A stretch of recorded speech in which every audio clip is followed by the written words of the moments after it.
Bill Paulus. I'm the moderator of the Citizens for Northville group.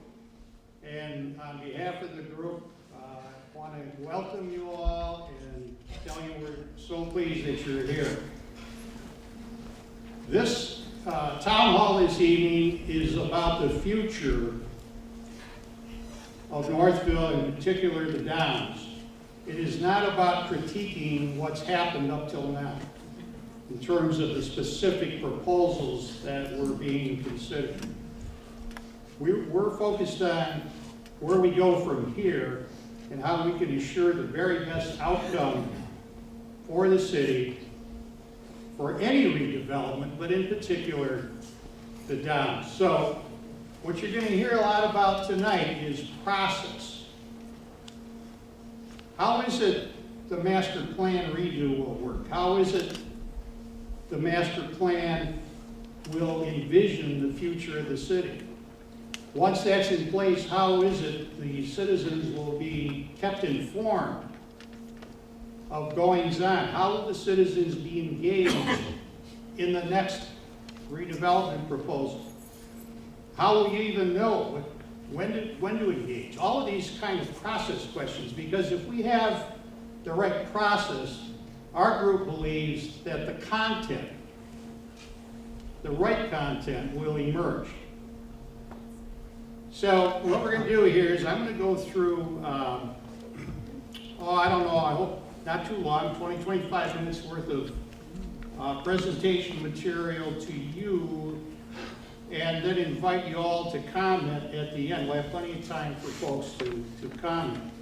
But our principal objective here tonight is to get your input and concurrence on these recommendations that you're going to see before we go to City Council in November. So we want to make sure we're on the right track, and we need you all to chime in and either support us or make some improvements, whatever. That's what we're trying to get out of this evening.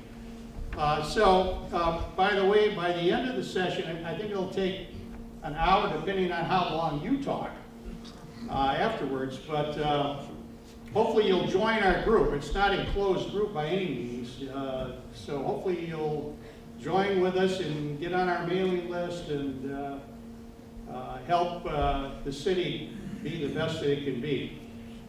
Before I start, though, I'd like to make one request. If anyone sees this sarcophagus open, would you please give me a heads up so I can get the heck out of here?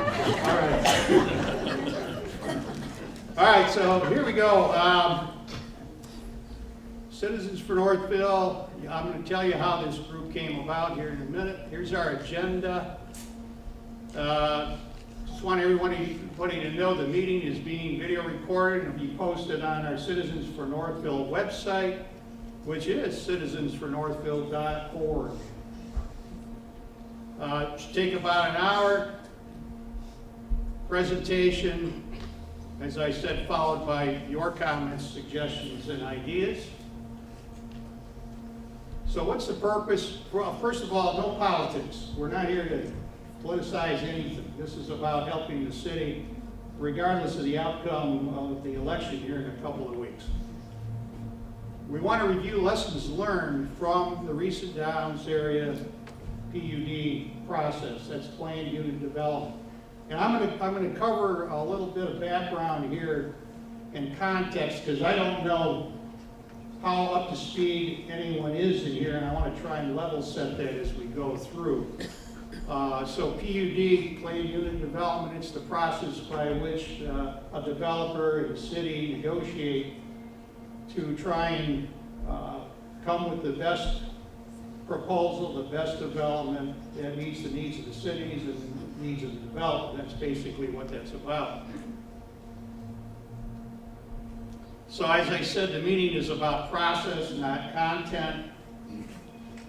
If we have the right process, the content will emerge. If we don't have the right process, you can have all the great ideas in the world. They won't find their way into the final decision making. Okay, to review The Citizens for Northville Group's findings and recommendations concerning improved communications and collaboration between the city and its citizens regarding future development proposals, including specific redevelopment projects like the Downs. So while concerns regarding the recent PUD for the Downs area inspired this effort, because there are a lot of concerned people about what was coming down the track.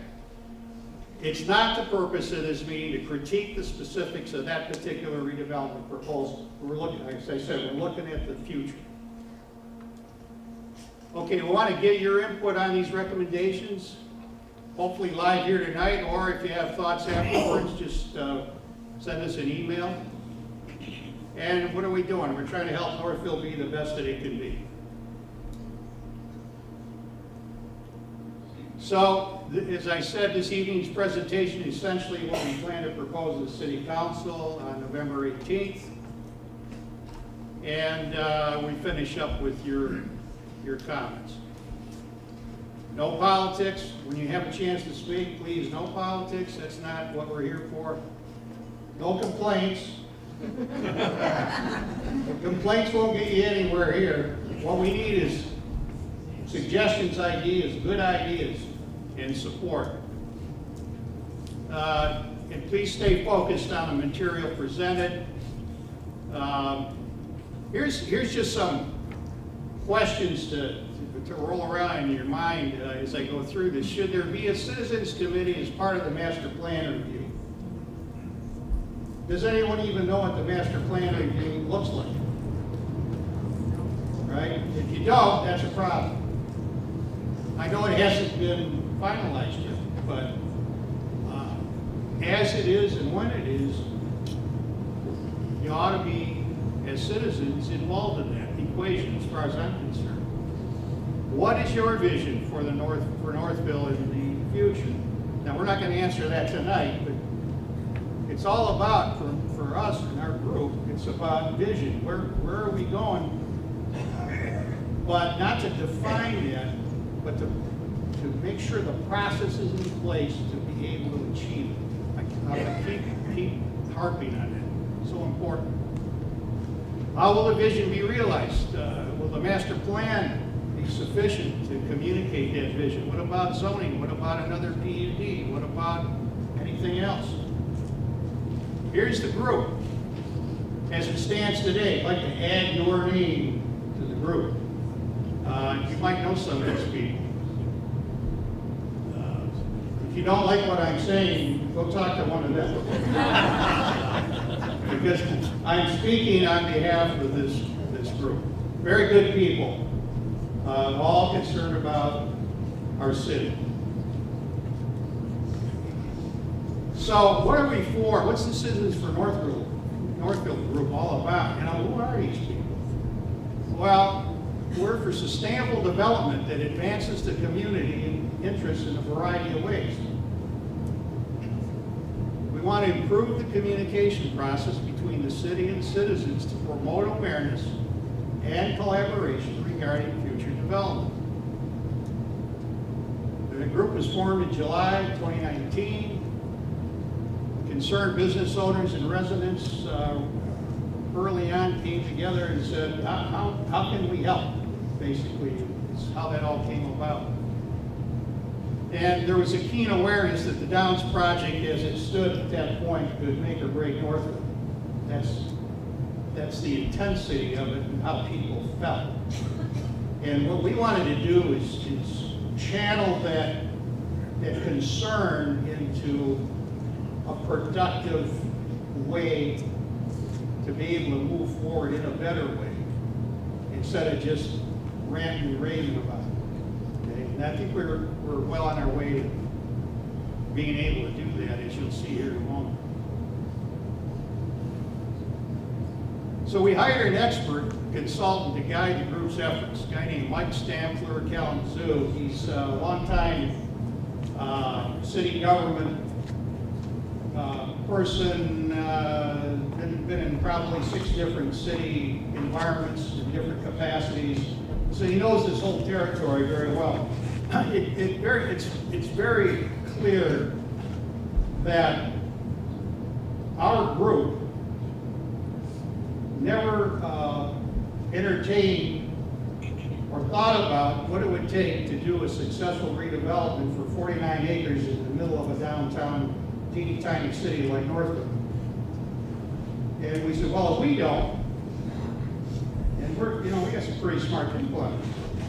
Smart, experienced, but they've never done anything like that. And I look at the planning commission and I go, well, smart, experienced people, but they've never done anything like that. So we need a consultant, especially to channel our group's energy in the right direction, in the right way. And so this guy's terrific. He did a fine job. He's still working with us. So the recent Downs redevelopment proposal did not appear to be consistent with the master plan. So I'm just going through this very high level to make sure everyone is at least up to speed on this. And, the master plan lacks sufficient specificity regarding the community's vision for the future.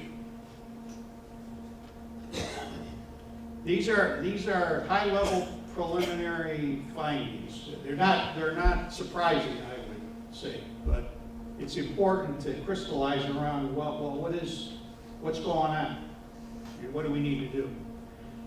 Costs and benefits, issues, and the impact on community infrastructure by the recent development proposal were not documented by the city in such a way to make it easy for the community to stay abreast of events.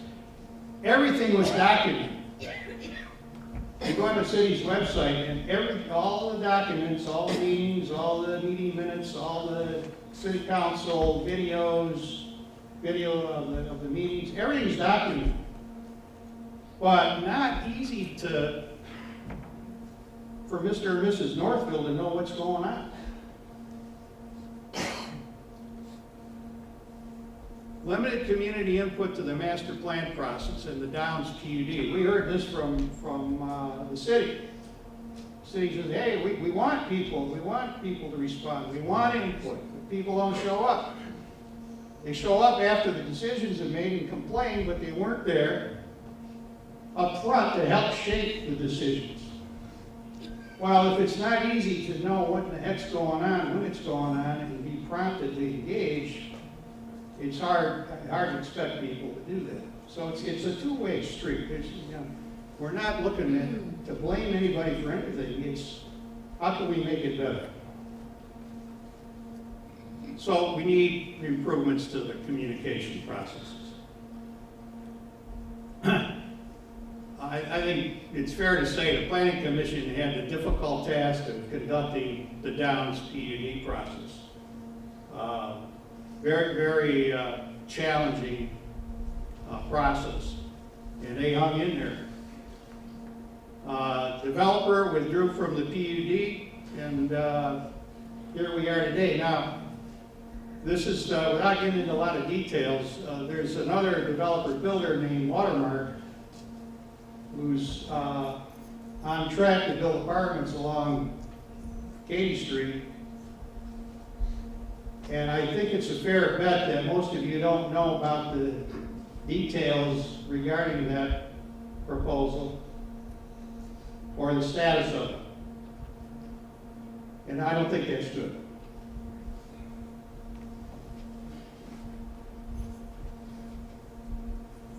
All right, let's a little context. What all these terms mean. Planning Commission proposes, City Council approves the master plan, zoning ordinances, future development proposals, including the redevelopment PUD process. So what's the relationship of those things?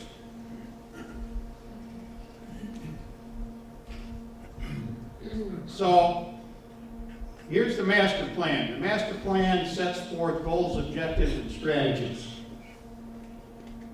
that attempt to describe the vision. What do we want the city to look like? And that master plan, a good master plan, then will guide these decisions. Will guide future development proposals. If a PUD is involved, will guide that PUD. And will interact with the capital improvement plan.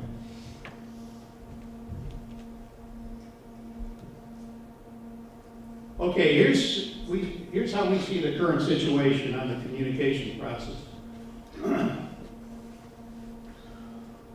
The city website posts government, councils, boards, commissions, meeting minutes, as I said earlier, including video recordings in the case of the city council.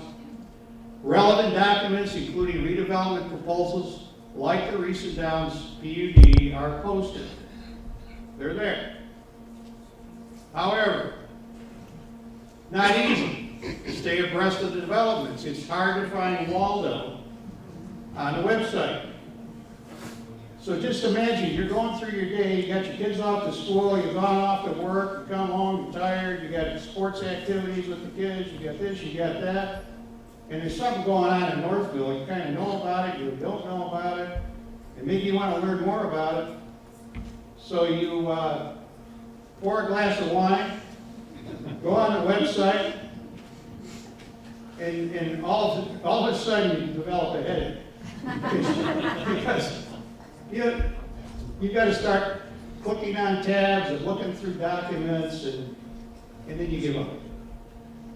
So it's a very, very good visual for me just to say that the recommendations presented here tonight want you to be able to go to that website and click on redevelopment proposal XYZ and see an executive summary of what is going on, including key data, impact reports, etc. Real time, updated real time.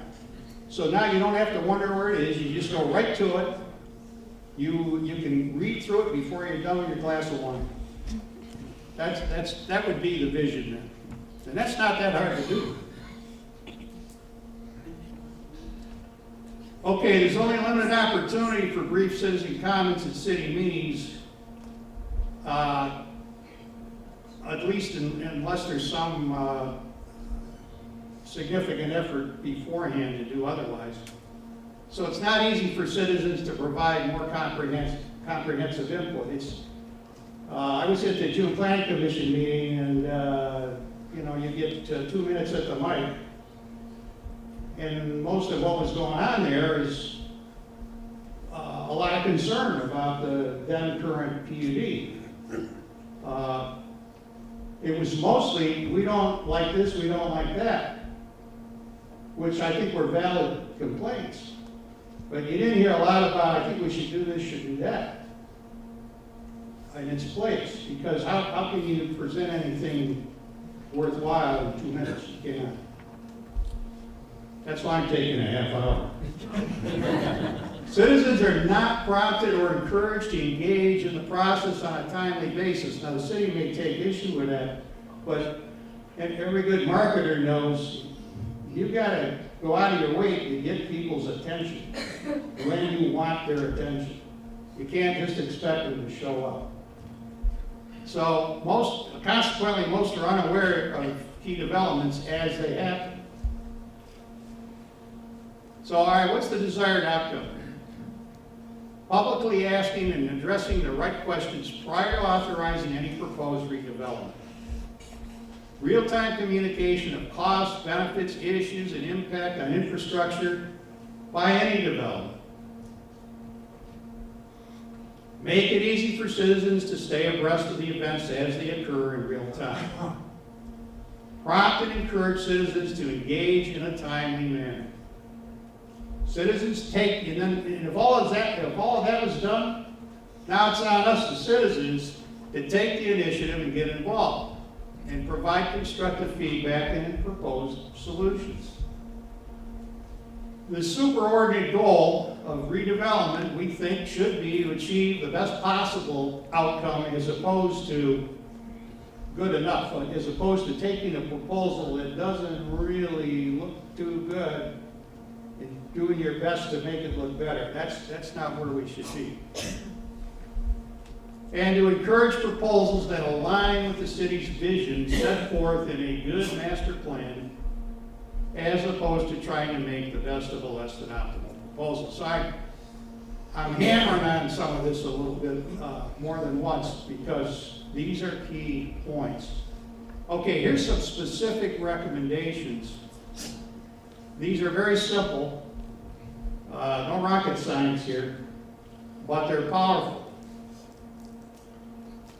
So we want to establish a real-time, two-way collaborative communication process with the community, between the city and the community, including the current status of each of the following areas in the form of a continuously updated executive summary that I talked about a few moments ago, including relevant data with respect to any redevelopment project, ensuring that the public can easily follow along and provide timely feedback as appropriate, and communicate information via the city's website that would allow for feedback, weekly city email. The city could create a Facebook page that conveniently allows for feedback, suggestions, ideas, and of course the film. And there's probably other ways as well. Okay, what are these areas? What are these impact areas that citizens should know about as a redevelopment project moves along? What are these real-time snapshots that we want to see? Well, floodplain restrictions and issues in the case of the Downs is a big one. Questions like, well, what input did the city provide to FEMA, if any? What input did the developer provide to FEMA, if any? And what are the implications? And at a minimum, assurance that any developer proposal will mitigate flooding, improve handling and processing of stormwater runoff, and if necessary, a new risk map project plan, which might include community meetings and hearings. The point is, whatever redevelopment project is underway in the Downs, remember we're looking at the future now, people should know week by week where do we stand with regard to floodplain issues. Escrow accounts, these accounts should be required by the city by ordinance for future repair maintenance of any proposed project-related infrastructure, including all infrastructure projects for construction scheduled for later or phased completion that are related to the project proposed. So where's the money coming from?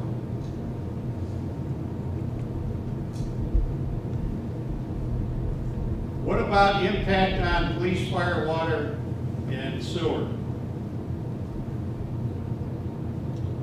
Traffic level of service changes. Are we optimizing for pedestrian or vehicle traffic? All that should be evaluated and published before any approvals are granted. And you know, many of you know, the big traffic issue of the day regarding the last proposal was the intersection 7 Mile and South Center. And that never did resolve itself in any kind of solution that solved the fundamental problem. Associated costs and who pays for city services required to support the proposed project should be published before approvals are granted. And this would all be in this executive summary idea that I was talking about. And if there's no decisions made or this is to be addressed, it should say that. Then you know, okay, that's coming up, it hadn't happened yet. Importantly, the financial impact to the city and taxpayers. What are the costs and benefits? And they should be published before approval is granted. Ongoing expenses for public services. What are the costs to us ratepayers for stormwater, water, sewer, utilities? Again, as they become known, they should be communicated. Impact on current city water system deficiencies. We got some old pipes here in Northville. And armed with all that information, easy to access is what I'm looking for. Then it's up to us to take the initiative to get involved. No excuses. All information's there. It's easy to find, easy to interact with the city. Now we got to step up. Okay, here's a checkpoint here now. I want to review at a higher level what I just talked about. Just get a quick nod from you all. So we want to establish a real-time two-way collaborative communication process with the community. Is that a good idea? Yes. All right. Including the current status of each of those areas that we just reviewed in the form of a continuously updated executive summary. Is that a good idea? Yes. Thank you. We want to include the relevant data with respect to any redevelopment project, ensure that the public can easily follow along, and we want this information communicated, as we've said, to make it easy for folks. Should the citizens take initiative to get involved in providing constructive feedback and propose solutions? Yes. All right. So this, I mean, should not be that hard. All right, let's move on now to the master plan reopening. I would hazard a guess that most of you don't know exactly where we stand on that, except that we're going to reopen it.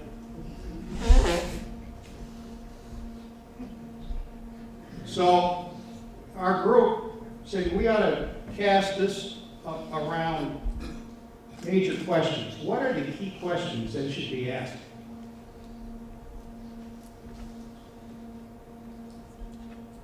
Here's one. Do we need a carefully and well-structured process to encourage broad-based community input in a meaningful and detailed way and expect a response to that input? What should that process look like?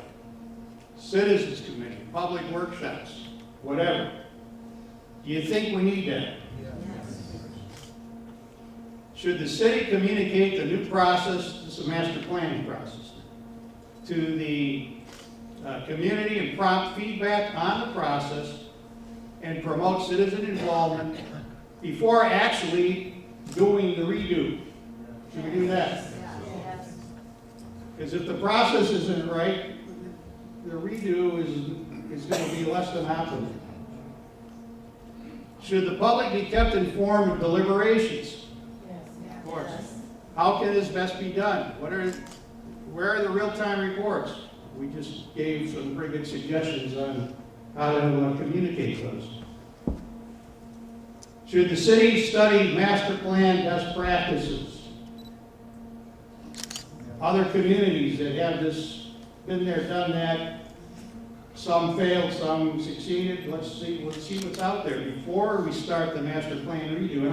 And by the way, I'm quite sure that the planning commission is already on a lot of this stuff already. This is not something where they're not doing any of this. I'm quite sure they are already. We need to solidify the process so we all know what goes on when and what our role is. So should we study best practices before the starting the master plan redo? Yes. Okay. Should the master plan support sustainable development that all systems can support? In other words, you put a plan in place that the structure of the city, infrastructure, just can't make it happen. It's a pie in the sky vision, So we want an exciting vision, but it needs to be grounded in reality. So should that be the case? So what encompasses sustainable development for the Northville community? And that's an important question to answer right up front. And I know the planning commission knows this. If you don't get those key questions answered right, then the rest is going to have a difficult time flowing the way it should. Should the master plan reflect the overall desire of the community for the future? All right, summary. We're getting close to the end here. So we want to publicly be asking and addressing the right questions prior to authorizing any proposed redevelopment project.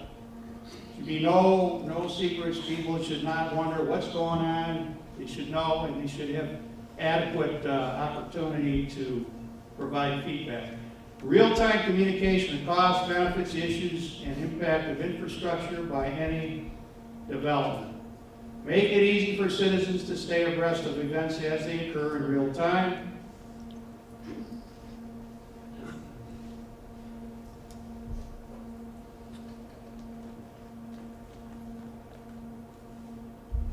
And prompt and encourage citizens to engage on a timely basis. So pretty simple stuff, but very important. Want the citizens to take the initiative to get involved. Superordinate goal, best possible, not just good enough. And community review and comment of the master plan reopening process before it's undertaken.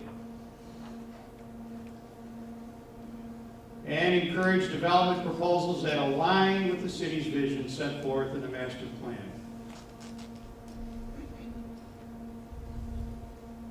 All right, it's call to action. Our group's only 30 strong, 31 strong, I think. So join our group. We need your best thinking, your energy, your involvement. Participate in a review of the proposed master plan reopening process and have the opportunity to respond about the proposed process. Participate in the then once the process is in place, then let's participate in the reopening of the plan. Let's not be absent. And then when the plan's done, come around and complain about it. Participate in and support the Planning Commission's activities where appropriate. Offer suggestions and solutions. No rants, no complaining, if we do this right, that won't be necessary. Contact the City Council and encourage them to adopt these recommendations discussed here this evening. And we got a few members from the council here, that's good. Attend the City Council meeting on November 18th. It's not a very big room there, but there's at least 50 seats. So plan it, put it on your calendar.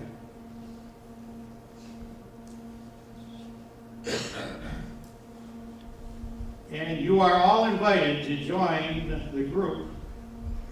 If you like, send me an email, wpolis@comcast.net, or go to our website, citizensfornorthville.org, and just fill out the form on there, and we'll get in touch with you. Well, and then also to contribute, because we have to pay the consultant, we got to pay for the Marquee Theater, and we got some other expenses. Not a lot, but we do have a GoFundMe page now. And again, I would expect you to remember that. Maybe you could. GoFundMe.com/citizensfornorthville. But it is easy to remember the website.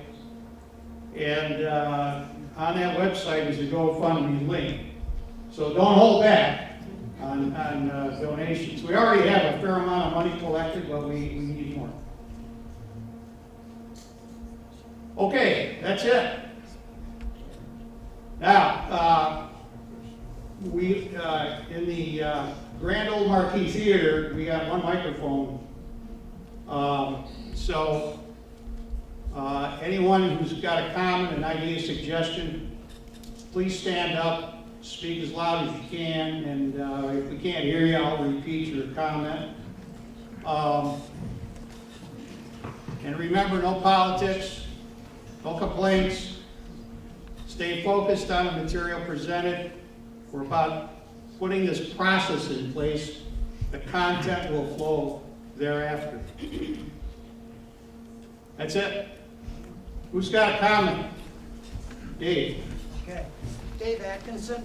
Bill, from a standpoint of the citizen input and the city taking a look at this presentation, and they're gonna take a deep breath and go, maybe it would be valuable to have workshops. The planning commission, they have workshops, 1, 2, that they have sticky board meetings where ideas are put up on a sticky board like we do in business to solve issues and problems, and have some workshops where citizens can be a part of that, whether it's during the week or it's a Saturday morning or whatever, because of the importance of getting the master plan right and getting citizens' input right, to have the city have some workshops that citizens can attend with the planning commission to listen and facilitate it, and to be able to gather the citizens' information in a forum that's going to be constructive like this. It's a great idea. There is a fair, I made it sound easier than it is. There's a fair amount of work here to tune up the website and to also write executive summaries and make sure the data's current and so on. There's probably great ideas out there on how to do that, to get it done, and actually provide the labor to get it done, voluntary labor, instead of having to hire somebody to do all of that. Yes, sir. Yeah, I'd like to follow up just on a segment of what he just said. I've been in a number of us have been in workshops that have been put on by the city and whatever, but they need to be run professionally, not just by someone that doesn't normally do that. At DTE, where I worked for 30 years, they professionally run those, and they get a lot of good results from it, but if they're not run professionally, you don't get much out of it, so. Good. Yeah, I'm with you. It's a little bit like herding cats sometimes, Yeah. if you don't have a good facilitator. Bill, just a quick question. Jim. How much are you short in your funding, so we got an idea? Right now, about $1,750. Thank you, good. And can you repeat what people say before you? Yeah, Dave was, thank you. Dave first was recommending having workshops, maybe plan commission sponsored workshops, or even the city council could sponsor such workshops to help get the best ideas to implement these suggestions, and to do so in a storyboard facilitated fashion, to get people, to draw people's best ideas, not just ideas, but there are people in the city, of course, that can help out with this and get it done pretty quickly. It doesn't have to all fall on the city to do it.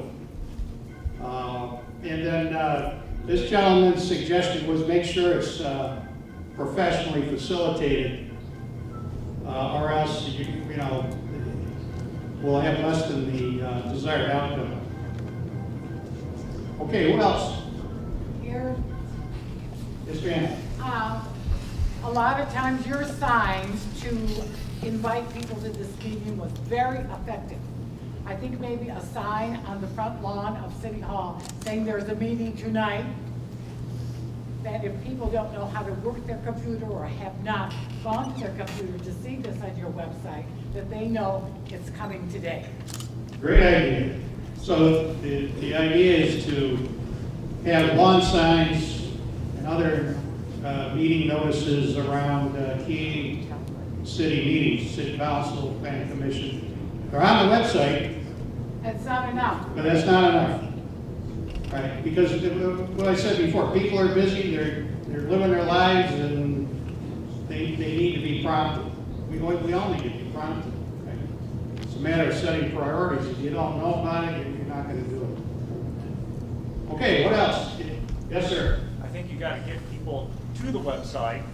It doesn't matter how nice the stuff's there. If nobody's going there, you're not gonna get input.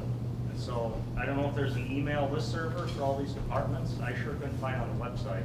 That might be the first wall though. But if people get a push notification, hey, here's the agenda for next Wednesday's zoning board meeting, they're more likely to go out and look at the stuff. Great. Just posting it, it doesn't work. Great point. Great point. Yeah, you can have the easiest to read website in the world. If people don't receive push notifications to go there for an upcoming meeting to see what it's about, they may not even ever get to the website. So that's, yeah, very important. If the city cranks out or adds this information in the weekly email that I think already goes out to people, that would be a step in that direction. But a push notification, text messages, anyone ever get a text message? So, yeah, good, great idea. This is really good, this is really good. Yes, ma'am. Do you currently have a Facebook group or site set up? No, we don't. Our group, Correct. we do not. Okay, you need to do that. I've been hosting, I run the Northville News and Events group on Okay. Facebook, and we've got about 2,000 members. So I have been sharing stuff there, but if you've got a site that I can share those posts, then I think you'll get a lot more people. Great, thank you. So the suggestion is that the Citizens for Northville group create a Facebook page to communicate, and I think it's a great idea. We got some people that in our group that I think can get that done. Thank you. Sir? David Rice, Novi Street. I thought the survey, the city survey, was good if people had heard about it and participated in it, to draw people's vision out of what they like about the city, especially the infilling or lack of, the amount of open space we need, what our neighbors, the feel of our neighborhoods, green spaces. It was good at doing that, and I was wondering if that could be a follow-up so that more people could participate, so that we can have residents could put down their vision for the city, what they value in the city, and then summarize it, key points, themes about it, into, like, as you were saying, executive summary that would summarize maybe the majority feeling about how we vision the city and what the values we place on it. Yeah, good. So the suggestion is, like has been done before, the citizens have been surveyed from time to time on their wants and needs and vision and issues and suggestions, but using a survey-like mechanism as part of, I'm going to say as part of the reopening the master plan, which sure makes sense. It's how do you, that's why the master plan reopening process we think is important to include that type of thing before you actually go through the reopening, so that we do have an easy way for people to provide input. Yes, ma'am. Okay, I don't know what the master plan is per se for the city of Northville. So is there some place we can go and actually see the physical copy so we know what we're gonna be working on and what they plan to change or trying to change? You can go to the website and see the current master plan. Okay, so it's there. It's there, yeah. That's pretty easy to find. Read through it and you'll see that, I think you'll see that it needs more specificity. Yes? Your expert, does he have any samples of the kinds of villages he has worked on to do this kind of work with? Yeah,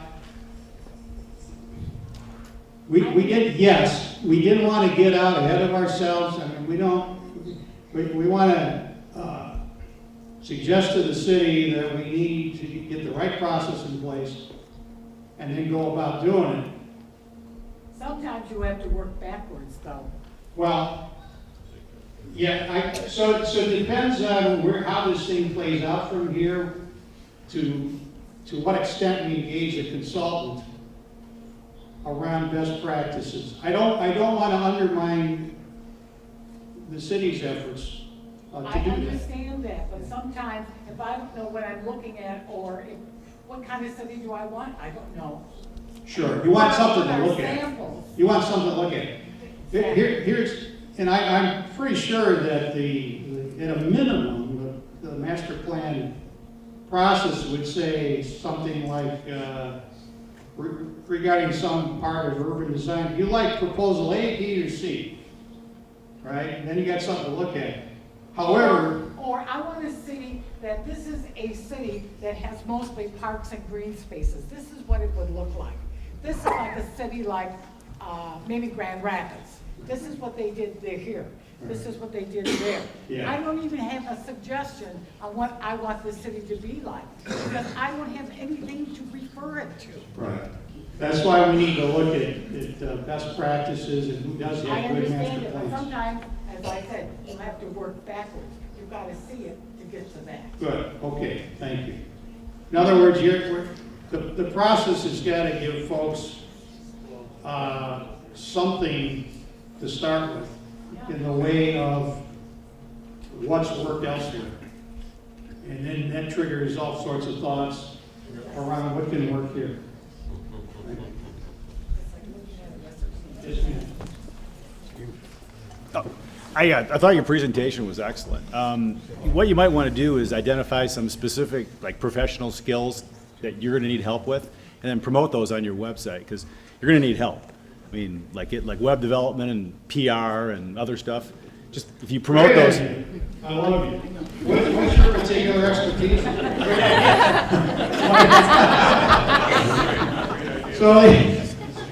So the suggestion is that on our website, we list where we need help. What professional support would we find helpful in putting some of these things in place? That's a great idea. And all this is being videoed, so we'll have, afterwards, we'll go back over it and make sure we pick these up. This young lady back here. As long as we have the consultant still working, why not ask that consultant to give us a benchmark city? Somebody who has a good communication plan, somebody who is, what this lady was talking about, some ideas of what the city looked like. Once we've got a benchmark city, then it's an easy thing, it's easier to do a gap analysis, to say, You're right, okay, you're right. here's what they have, here's what we've got. Once you do that gap analysis, then you can put steps in place how to get there versus shooting in the dark or reinventing the wheel. Yeah, the same points over here, very, very good. So, to reiterate, we should ask the consultant to identify a benchmark city that has not only a good master plan process, but a good master plan. And that gives us something to compare what we're doing against. That's benchmarking, it's called, right? And you identify gaps and opportunities. I love that idea. Is that something you think we should do? Yes. All right, good. Thank you, thank you. Over here, yes, sir. First, thank you for the work you've done, the other 30 people and the citizens. The question that I have is more of a benchmark. I want to know, is the proposal that originally started on that property, is that dead? All I can tell you is what I know, and that is that Hunter Pasture has withdrawn from the PUD process. That doesn't mean they won't come back at a later date. That's, I think that's a fair assessment of where it stands. It's not necessarily dead. Thank you. The second question is that you reference Watermark that is coming behind that. Right. If Watermark is coming behind that, will they be operating under the existing master plan, or will they be operating under the future master plan. Great question. Development. So the question is, will Watermark be operating under the current master plan or the future master plan? I don't know the answer to that question. Nancy, you want to comment? Yeah, unfortunately, the existing. Unfortunately, the existing. Okay. See, now, you didn't know that, and I didn't know that. And I don't think anyone else in here knew that. And that makes the point of the whole presentation, right? You should know it. So you can't control the whole world here. And whatever water's gone under the bridge has gone under the bridge, but we can certainly impact the future and the balance of that property. Joanne, did you have a, oh, no, you were Just pointing out flagging that Nancy. city council here. Okay, who else? Yes, sir. Now, the city planning commission, what are their qualifications? Are they adept at doing a master plan with their qualifications? Because normally, don't they just do zoning changes or linear changes to a lot and stuff like that? I mean, that's kind of, that would be in the master plan, but if you're looking for something new, do they have the qualifications to do something like this? Yeah, I don't know all of them personally. I know some of them. They're all very smart, experienced people. Yeah, they're volunteers. Oh, I'm sorry. The question is, is the planning commission members, I guess, qualified to handle these issues? Like the master plan, the reopening, like the negotiation of a future PUD. They just went through a pretty tough ride on the last one. And my response is, I think we're lucky to have them. They're very smart, very experienced people, but none of them, to my knowledge, has ever undertaken a redevelopment of 48 acres in the middle of a small town. That's the problem, that's the challenge. Bill, can I address that? Sure. Yeah. This city's very blessed with some very skilled and talented people, and many of them have painfully and at a great cost to themselves served on the planning commission. You need to know that we are very fortunate to have those people serving on our planning commission. Many of them are professional and do that for their living. Carol Mays, Mark Russell, Fry, and the rest of them. The people that I thought was a conflict of interest aren't on the planning commission anymore. So I'm very comfortable and trust a lot of their judgment on the planning commission, mostly because I've had the benefit of working with them for the last 12 years. And unlike others, I work for the county and I had to deal with 43 communities. And unlike other communities, we have professional planners, architects, landscape architects who do development for a living on our planning commission. So I wanted you to know that your neighbors volunteer an incredible amount of time to be on that planning commission, and they have to deal with a lot of gripes and moans for their efforts, and we don't even give them good coffee. I think I'm very pleased that the tone of this is to work with them, because if they walk away, you might get Joe Schmo there in their place. And once again, in this spirit of this Thanksgiving season, I'm very thankful that they're willing to put up with the challenges that they do put up with to serve on our planning commission. And I think all of you from the city of Detroit should also thank them too, because it's an ungrateful Northville. What did I say?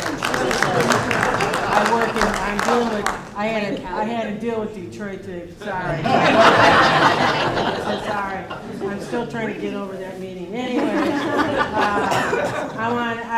we really need to be grateful for them, and especially the people serving in the historic district. and the planning and the recreation commission and all of them. We have great people in this city, and I think we could do great things by working together. So thank you for doing this, Bill, and bringing everybody here. This is Nancy Darga, Mayor Pro Tem. Thanks for being here, Nancy. For only 3 more weeks. 3 more. She's got this buoyant way about her now. And her comment is that we should be thankful that we've got strong, skilled, experienced people volunteering their time on the planning commission and other city groups. And we are. I think we are thankful. That's why this is not a contest with anybody. This is pulling together to make it better. Is Nancy, are you on the city council when you're not mayor pro tem? Yes. Oh, I'm just curious. Did you hear? Yes. So you will remain on the city council? No. What did you say? What was your question?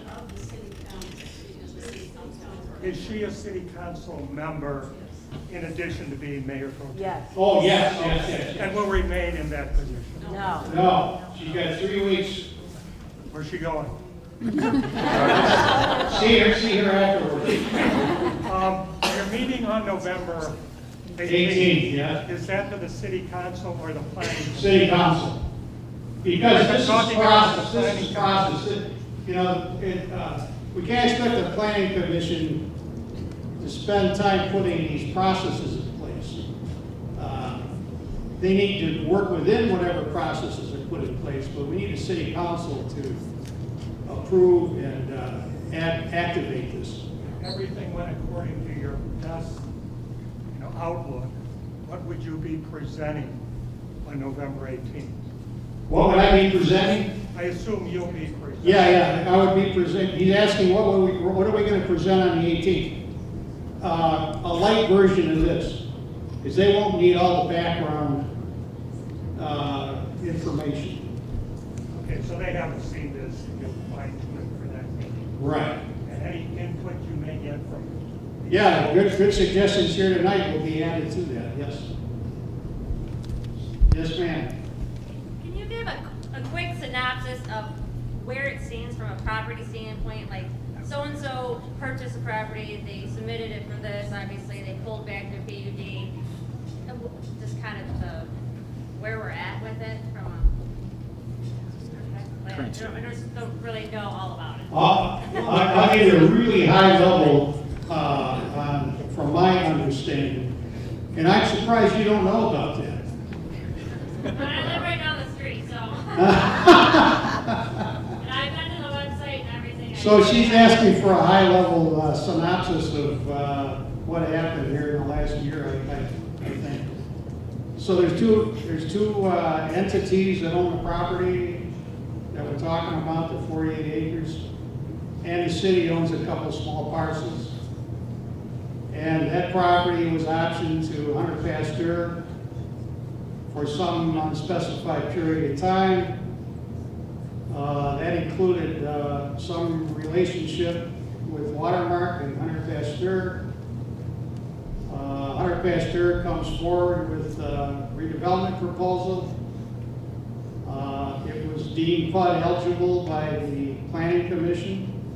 Just eligible to then go into the actual PUD process. Planning Commission, my understanding is we're not getting good answers from the developer on many different areas of concern. Developer pulled out here a few weeks ago. To quote, make way for Watermark project to move ahead, whatever that means. And I don't know what that means, frankly. I think I can guess what it means, but you see, there's no information on that, and that's not good. So that's where we're at. So there's gonna be development in the Downs. But we don't know exactly how it'll play out going forward, and that's why we want to get the master plan in shape and get these other collaborative processes in place, so the next time around, it'll really smoke. Bill, I'm not too sure about that statement because the possibility still exists that Hunter Pasture could walk. Say again, Jeff? You said there's gonna be Downs development. Well, I'm not positive, I'm not too sure about that because I think the possibility still exists that Hunter Pasture could walk away. Oh, yeah, I didn't mean to say that they won't, but if they do, there'll be another developer. You know, the racetrack probably will not remain a racetrack. 10 years hence, it'll probably be something else, one way or the other. Okay, who else? Somebody had, yes, sir. This goes back to the question I asked before, that it appears that Hunter Pasteur and Watermark can develop the site under the existing master plan. Are there other groups that can do that? And if so, what can be done to modify that in any fashion? Or are we just stuck with it? Because all this effort could be for naught if they get to develop under the existing master plan, as I understand what you said. Yeah. And what can we do, should we do, in order to thwart that effort? Right. So it's around the Watermark, and is it a foregone conclusion, whatever it is, and is there anything you can do about it otherwise? And I don't know the answer to that. We should know the answer to that. We should know if the city intends to sell these 2 small parcels to make it possible for Watermark to build these apartments.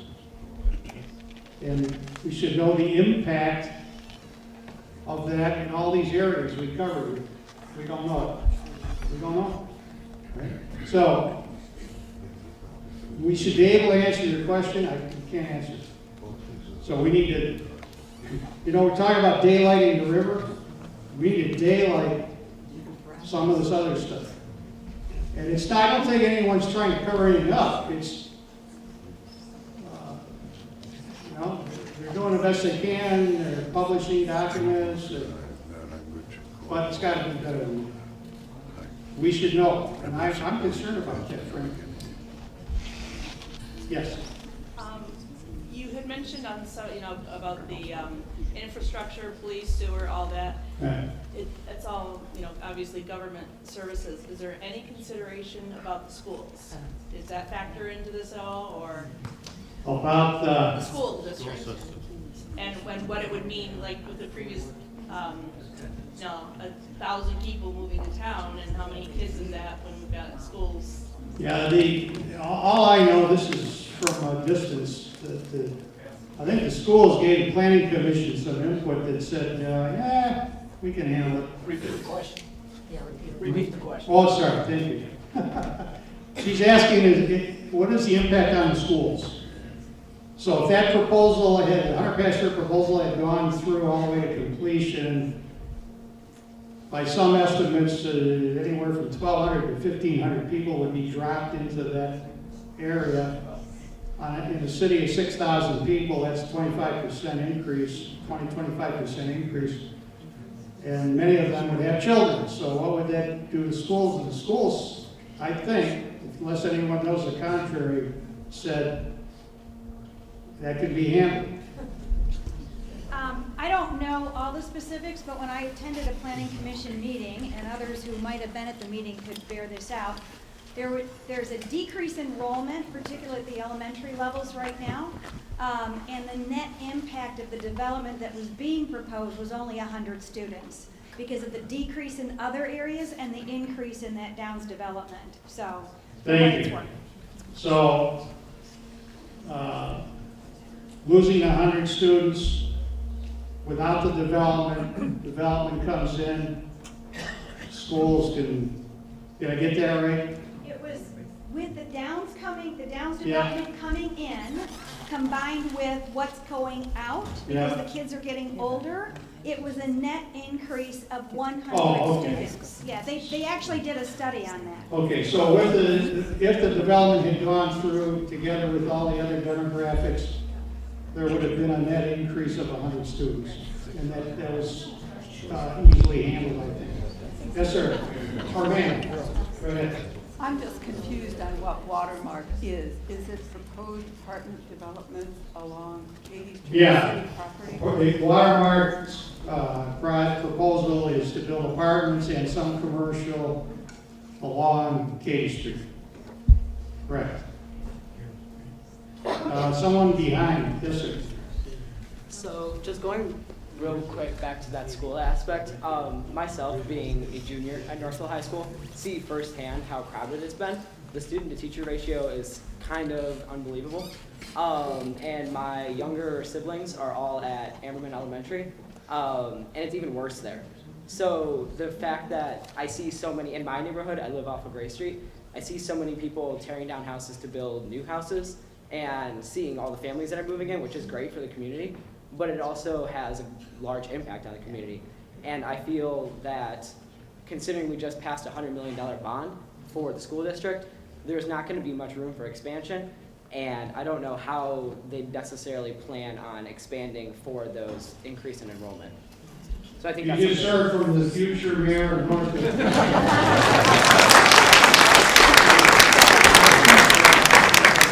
Okay, good. So anecdotal, empirical data on the site data that the student-teacher ratio is out of whack at the grade school level and the high school level. That would be interesting to see how that plays against the official view. But good point. Yes, ma'am. I'm a sophomore at the high school. I gotta say, I gotta agree, our classes are 40 to 50 kids and one teacher. It's ridiculous. And adding more housing to our town and adding more students into the district, we need to keep the current amount of students in the district constant. We can't be adding more because we're already overcrowded. We can't really expand, especially at the high school. And my little brother is in 7th grade at Hillside. And of course, they're doing that whole tear down, rebuild thing. They still have tons of students, and they're overcrowded too. So we can't be adding more housing, more people into the district. It's getting out of hand with the amount of people there. So another on-site report that seconds the first one. Good job. Another mayoral candidate. So you know what you caused us to do then. We'll take note of that and go back and look at the official response and see where the disconnect is. Good. Thank you. Sir. This does have. Man. It is a man, yeah, I know. Yes, thank you. It is regarding the process, but bear with me. As I was listening to this whole thing, which relates to looking at how we're developing a huge property in Northville, my thoughts came back to my own community, which is Cabbagetown. I would hope that this, if it can, this process would also go back to how we are redeveloping our old communities. Nowhere else do you see, you don't see it in the historic district, you don't see it in the township subdivisions, but we have a unique situation where they are coming in, tearing down our existing homes and building new homes that don't fit the community, and we have no say in it. I have no say in this. If it's private property, we do whatever you want. But it's the same situation. We're overdeveloping an existing community, just like what's going to happen in the Downs. So if that process could go down the ladder and look at, the citizens need to know what's going to happen in their own community. We don't know until the builder comes in and does whatever they're going to do. So the comment is in Cabbagetown, there's redevelopment going on, house by house. Overdevelopment, she said. Overdevelopment. And it's not necessarily welcomed by the current residents, but worse yet, they're not sure who's controlling what, and that's not good. So, another data point. And so I think you're saying if you don't get that right, how are you going to get 48 acres right? Yes, ma'am. Hi, my question for you is, does the consultant that you have employed have ideas for ways? Could you stand, please, because I have trouble hearing. Does the consultant that you have Yeah. employed have ideas for ways to present to the city the need for those interactive lines of communication with its residents? On how to do that? Yeah, how to present it to the city so they see that need for that interactive communication with its residents, so that you do have that ability to look at what's going on and understand everything that you were presenting previously. Well, I'm not understanding your question, because we just laid out here what we want to see in the way of real-time impact reports, easily accessible, easily readable. Has the city been good in following through on that already? No, they've been good at documenting documents and videotaping city council meetings, and that's good. See that change, or how can you present to them so that they will start changing that? Oh, I will be merciless. No, I think everyone's learned a ton off of this current redevelopment experience, including city council. So I'm pretty confident that they're on board. They're not trying to keep people in the dark. And I would be surprised if they didn't embrace these ideas. I suppose they're already thinking about it. Hey, Bill? Sure. Yeah, I guess, it's a question, but, you guys don't have to turn around, I'm not that pretty. No, I'm just wondering, from what I've heard from here, on your PowerPoint, and, I used to work at the Downs, so I've heard it throughout there as well.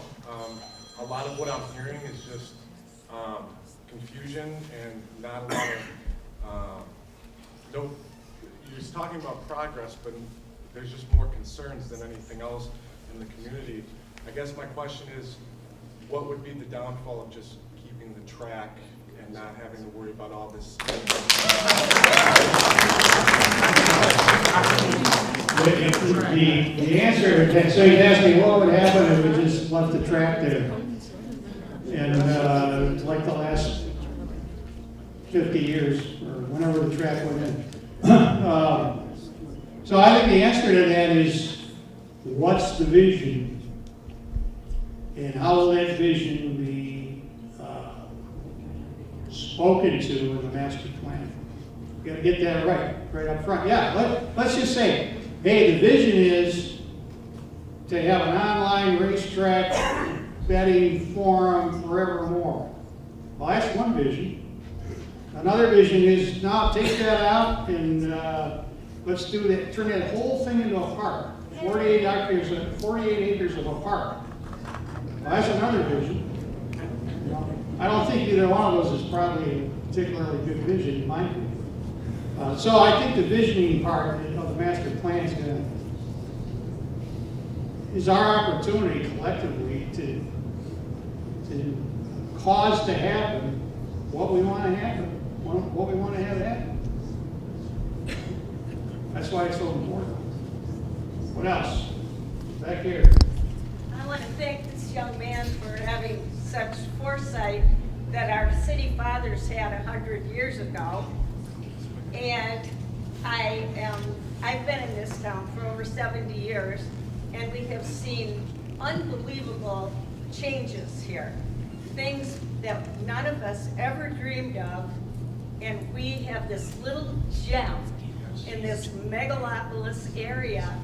And I have been wondering for about 6 years, what is so sacred about the master plan? What?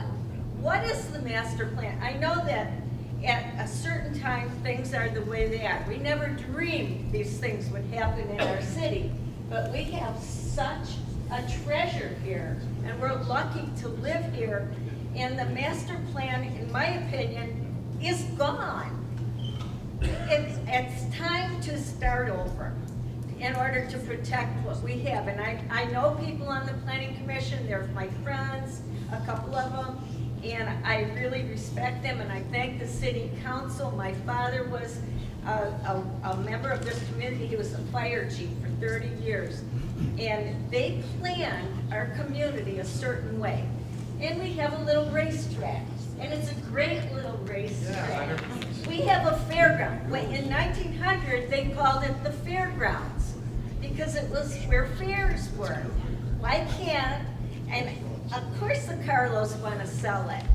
Who wouldn't want to sell it? They don't want to be stuck with running a racetrack because the Michigan Gaming Commission will not allow them to make enough money. So it's all politics, and we can't do anything about that. But maybe we could pass a bond issue for the city people to buy part of the property, or to buy a little piece of the racetrack and have a little fairgrounds and have a place for teenagers to hang out. There's no place for teenagers to hang out in this town. There's nothing to do. So we gotta get rid of the master plan because it hasn't worked now with what we have. We have a treasure that we have to keep. So thank you. Thank you. So we're going to get rid of the master plan that hasn't served us well, and we need to have a way to get from here to there despite the master plan, to get done what we want to do is the question. And then she went on to highlight some, I think, possibilities. Float a bond issue and buy part of the property. And now you got more control as a city. I think it's a possibility. I haven't thought through it, but I sure wouldn't discount it. However, like it or not, the master plan drives this stuff. So I don't even get rid of it. We gotta re-envision it and make it better. And so that it does work for us, so that your ideas can be part of that. Because if you don't have those ideas captured in a constructive way in a plan, they aren't gonna happen. They just aren't gonna happen. That's why this process stuff sounds boring, but it's really important. Because you have all the good ideas. I know there's people already that have put a great deal of thought into what that Downs area should look like. But there's no mechanism, no easy mechanism for that input to be assimilated into the process. And that's what we want to see happen. Good, thank you. Yes? My name is Chuck. Hey Chuck, is that you? Okay. Get on the Citizens of the Year somehow, but I'll get over it. But I wanted to see how this facility could help represent the city. And is it doable to maintain this as it is? I heard some good comments back here. Yeah. Somebody wants to save the racetrack. I'm 100% for that. Were you 100% for Saving the racetrack. saving the racetrack? Right. Okay. Invest in it. Okay. Nice. I got 20 shares there. My grandpa bought years ago. Hang on to them. Okay, no, I hear you, but see, if you got the right process, you can get that idea and that desire. So my desire is to keep Northville and all of its history making like this place right here, in the hands of local people. Thank you. He wants to maintain, what Chuck's saying, I think, is, we got a, and many of you have said this, we got a gem of a city. It's a very unique situation, and we don't want to lose it.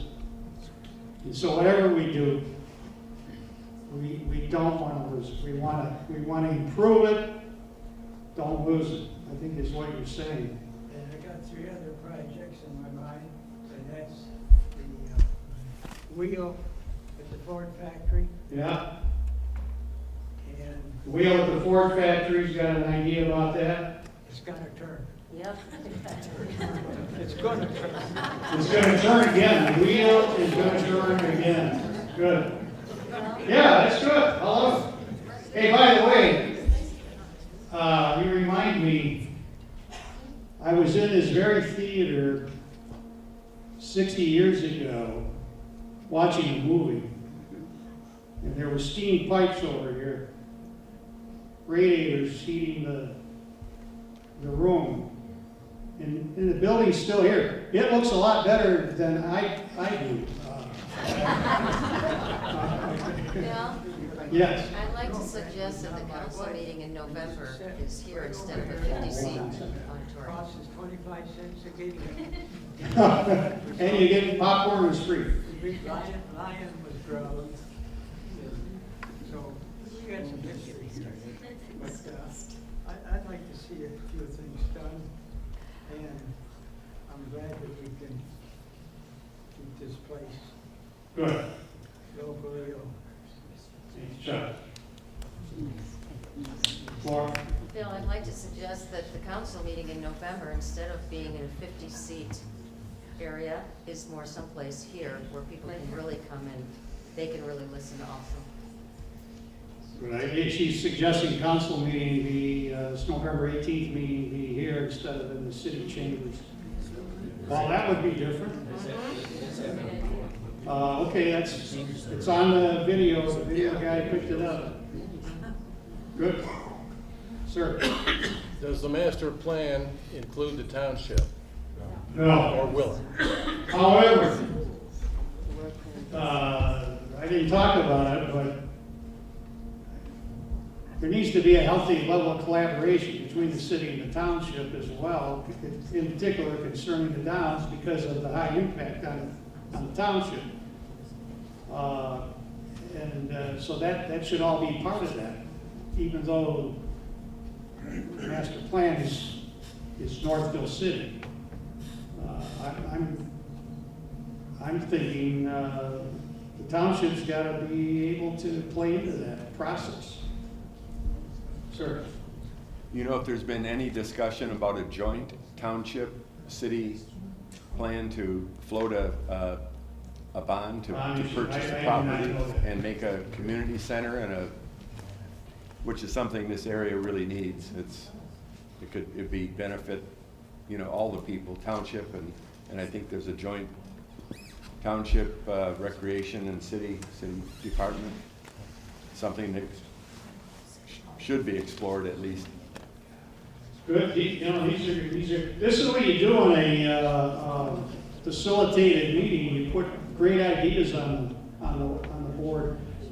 And some of them are great, some of them turn out not to be. But his suggestion is that the city and township collaborate, floating a bond issue to build a new rec center, for example. Okay, who else? Back here. Right there. Back here. Go ahead. I went to the theater when you did too. And there was a organ player here at intermission. They had electric shocks on the seats and somebody jumped up and a gorilla came down. It was great. I met my husband at the Cavern, which was where the senior center is now. I went to the Scout Building, which was a craft place that you as a child could go every day during the summer, except Saturday and Sunday, and do a craft and participate. But what I'm most concerned about, besides the racetrack, is you're not watching what's happening to the downtown. there has been an undercurrent, because there's a lot of people that meet, there's an undercurrent on changing the face of the buildings in Northville. So Spars is now going to do a 4-story. Spars is going to be 4-story, the one on the corner. The Hollins building has been sold, it's going to be a 4-story. And they're talking about changing and offering people opportunities to add another story to the buildings in downtown, which the structures will not hold, or possibly not hold, which means that building would come down and a new one would go between. So you have more than just the racetrack you need to worry about. You have to worry about what the face of the actual downtown is going to be. Thank you. So the concern is, there are a lot of other things going on around the city where 4 stories is being allowed, and that's not in keeping, the view is that's not in keeping with the character of the city. I know a lot of people are not happy with the condos on North Center. But for me, the bigger concern is who knew about any of that before the fact? See, that's the problem. I think that's the problem. So that you could have expressed that concern before the fact. And I don't know. Maybe that happened. I don't know. I don't think so. Okay, what else? 8:30. Going once? Yes, sir. I'll do a wrap up for you. You're keeping people up. Okay, go ahead. Rick Ambler, Oh, Rick. Hey, Rick. Hi. I like your committee. I'm going to plan to join your committee. I would encourage you to have an annual membership fee to get some money into this group, because there's some very powerful people here today. And I think this kind of group can be a strong steering commission that the people on the planning commission, city council, and mayor are listening to if this is done right. And I like the direction you're going in of not attacking, but coming up with strong, positive feedback for these committees to help them. The one lady that spoke about we've got good people on these committees, I think is basically true, but they don't always hear our voice, and we don't always know what's going on. So thank you. So tell me again, what are you suggesting we do? I would have an annual membership fee to get some Annual membership fee. to get Okay. money into your group, and hopefully a lot of people here will join, and we'll reach out and get other people involved and help steer this committee in the right direction. Okay. Obviously, you know what the passion is. I mean, we all are on the same page, I think. Right, good, thank you. So, annual membership fee to be part of Citizens for Northville Group, because we got more work to do, and it costs money. Not a lot of money, but still, we don't want any one small group of people bearing an unfair share of that burden. Yes, ma'am? So I should introduce myself. I'm Roxanne Castro, and I'm Rick's cousin. And I'm going to be on the committee too. But when I worked with the school system in something called Northville Action Council, there were a group like Rick's dad, my dad, Dr. Atchison. There were a lot of people that were seniors. And when I needed something passed at the school or wanted something passed to help the kids at school, I would say to the superintendent, so do I need to call in the big guns? And they'd say, yeah, call in the big guns, which would be my dad and some of the other seniors, that Mrs. Chase, that worked and lived in the community for many, many years. So there's a really great resource of people who have lived and worked in this community that I would consider the big guns and bringing them in. Yeah, amen. Yeah, so she's reiterating that we've got a lot of capable people here. Big guns, AKA, very capable people, know the city, been here a long time, and we need to harness that talent in support of our volunteers who make up the commissions and the councils and so on. Amen. Got a lot of talent, got to use it. Okay, we're running out of time here. Joanne? I just want to say thank you very much to everyone who's coming, and to Bill Polis, who's done an amazing job with this group. Thank you.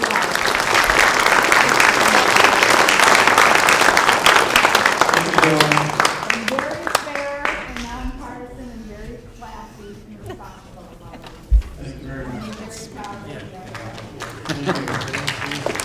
Okay, thank you all. It was a wonderful evening. I really appreciate you being here and your input. We got it all recorded.